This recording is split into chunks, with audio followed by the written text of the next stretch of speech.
Screen पे एक oil tanker देख रहे हैं जिसमें आग लगी हुई है, जो धुआं हुआ है। आखिरकार इजराइल का नाम क्यों आ रहा है? क्या पाकिस्तान के खिलाफ इजराइल ने एक्शन लिया है? और स्क्रीन पर एक ट्वीट देखिए जिसमें कहा जा रहा है कि ये शुरुआत हो गई है। हबीबुल्लाह खान इन्होंने कहा कि ये शुरुआत हो गई है। किस बात को लेकर कह रहे हैं जानेंगे। वहीं चर्चा में एक बहुत ज्यादा तस्वीर आई है इस महिला को लेकर। आखिरकार पाकिस्तान को सफाई देना पड़ा। कौन है ये महिला और इजराइल से क्या नाता है इनका? जियोपॉलिटिक्स में बहुत कुछ चल रहा है, हमेशा की तरह जानने को मिलेगा बहुत कुछ। आइए जानते हैं इन खबरों को विस्तार से। पाकिस्तान के मीडिया की तरफ से ना एक तस्वीर जारी की गई है और इस तस्वीर में किसे देख रहे हैं आप? इस तस्वीर में देख रहे हैं डोनाल्ड ट्रंप को, शहबाज शरीफ को, मुनीर को। और बक्सा में ये कौन सा खजाना लेकर पहुंचे हैं? बक्से में ये बहुत सारे रेयर अर्थ मटेरियल दिखला रहे हैं डोनाल्ड ट्रंप को।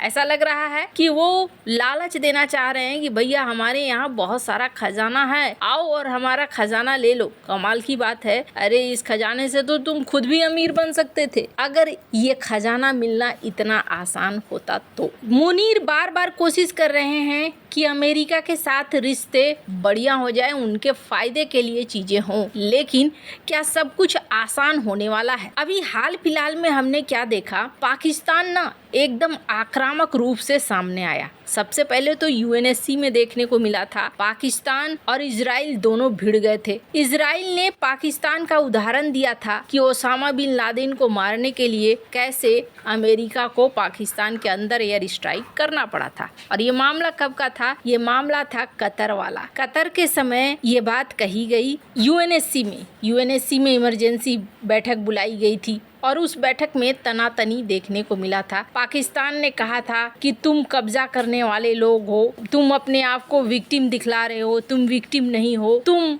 गलत कर रहे हो। बहुत सारी चीजें हुई थी। ये वीडियो अगर आपको याद हो जिसमें यूएनएससी में खुल्लम खुल्ला पाकिस्तान और इजराइल भिड़ गए थे। पाकिस्तान का नाम भी इजराइल ने ले लिया था और ये तनातनी ना पहले से भी रही है। एक समय ऐसा था जब पाकिस्तान के न्यूक्लियर संस्थानों को इजराइल तबाह करना चाहता था और वो भी भारत के साथ मिलकर। कहा जाता है कि फाइटर जेट वगैरह सब रेडी थे और बस लास्ट मोमेंट पर कुछ ऐसी चीजें हुई कि ये मामला अटक गया और फिर कदम पीछे खींच लिए गए। वरना आज जो परमाणु शक्ति बना फिरा घूमता है पाकिस्तान, ये संभव नहीं था। यूएनएससी के बाद एक चीज और देखने को मिली कि बहुत जल्दी सऊदी अरब के साथ एग्रीमेंट कर लिया पाकिस्तान ने और सऊदी अरब को न्यूक्लियर अम्ब्रेला के अंदर ले आया। अब इससे एक चीज दिखलाने की कोशिश कर रहा है पाकिस्तान कि भाई मिडिल ईस्ट में हम वो देश अब बन गए हैं जो दूसरे देशों को सुरक्षा दे सकते हैं। पाकिस्तान यहाँ एक बड़ी चाल चल रहा है, पर इसी बीच ना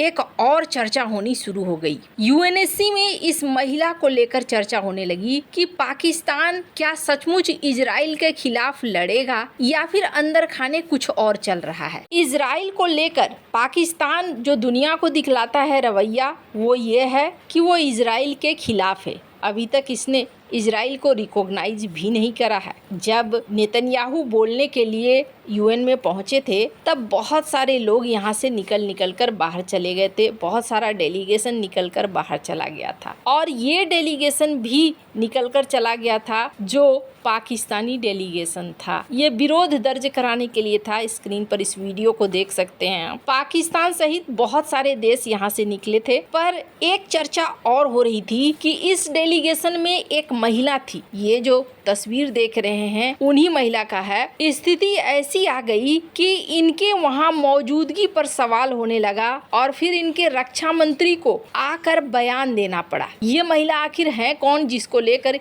इतनी ज्यादा चर्चा हुई? इन्हें रहस्यमयी भी कहा गया और सिर्फ रक्षा मंत्री ही नहीं, मिनिस्ट्री ऑफ फॉरेन अफेयर्स को भी यहाँ आकर साफ साफ कहना पड़ा। स्क्रीन पर आप देख सकते हैं ख्वाजा एम आसिफ। इन्होंने कहा कि जब मैं मौजूद था यूएन में और देखने को मिला कि डेलीगेशन के साथ एक महिला थी और वो मेरे पीछे बैठी हुई थी। मुझे नहीं पता वो महिला कैसे वहाँ पर बैठी थी और कैसे उन्हें प्रतिनिधि मंडल में शामिल कर लिया गया। मैं फिलिस्तीनियों के प्रति सहानुभूति रखता हूँ। फिलिस्तीनी मेरे दोस्त हैं और गाजा को लेकर मेरा व्यू एकदम क्लियर है। मैंने कई बार इस बात को साफ साफ बताया है और ये जो डेलीगेशन था, इस डेलीगेशन को मेरे द्वारा तय नहीं किया गया था, बल्कि फॉरेन मिनिस्ट्री के द्वारा तय किया गया था। अब फॉरेन मिनिस्ट्री ने भी यहाँ ट्वीट किया और उन्होंने कहा कि ऐसा लगता है कि कुछ गड़बड़ हो गई है। हमने नोट किया है कि डिफेंस मिनिस्टर के ठीक पीछे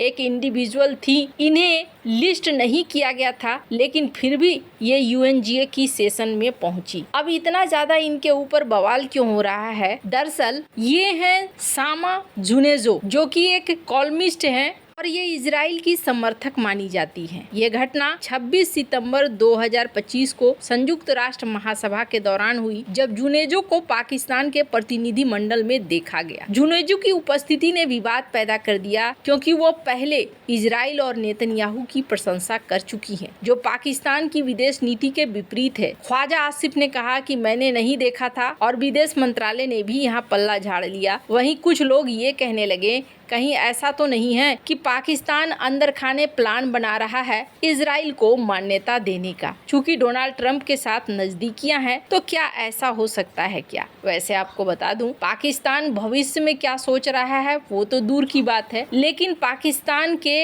अंतरिम सूचना मंत्री मोहसिन नकवी ने अब एक नया दावा किया है। 17 सितंबर को, ये वही दिन है जिस दिन PM मोदी का संजोग से जन्मदिन भी था। उस दिन एक घटना हुई और उस वक्त मीडिया में छपा कि एक LNG टैंकर को हमले का सामना करना पड़ा है, एक स्ट्राइक हुई है और यमन के पास हुई है। तब तक ये नहीं पता था कि पाकिस्तान आ रहे LNG टैंकर को किसने ठोका है, किसने एयर स्ट्राइक करी है या फिर किसने ड्रोन से हमला किया है। बहुत ज्यादा डिटेल नहीं थी, पर अब इनके मंत्री ये कह रहे हैं कि ये हमला इजराइल ने किया, और जब हमला इजराइल ने किया था तो उस समय यमन के हुती विद्रोहियों ने भी इस टैंकर को घेर लिया था और 24 पाकिस्तानी मेंबर इसमें थे, जिनको बंधक बना लिया गया था। पाकिस्तान में कहा जाता है अफरा तफरी मची और पाकिस्तान ने फिर ईरान, सऊदी अरब, यमन सबसे बातचीत करनी शुरू करी। अभी फिलहाल के लिए कहा जा रहा है कि 24 पाकिस्तानियों को छोड़ दिया गया है, लेकिन सवाल ये है